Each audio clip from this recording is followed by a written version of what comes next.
நாள் பெட் கெட்டுற இந்த குழம்பை இதை விட சிம்பிளாக யாருமே பண்ணி பார்த்துருக்க மாட்டீங்க. புளியில்லா கறி.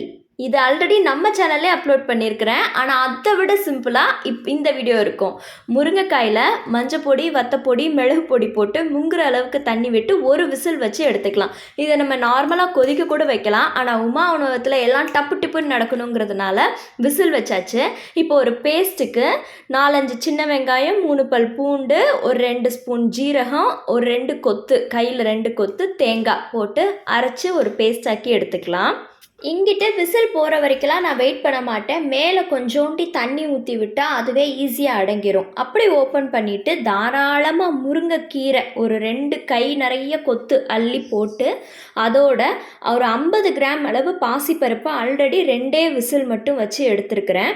அதையும் சேர்த்து உப்பு போட்டு இதை நல்லா ஒரு 3 to 4 நிமிஷம் கொதி விடலாம்.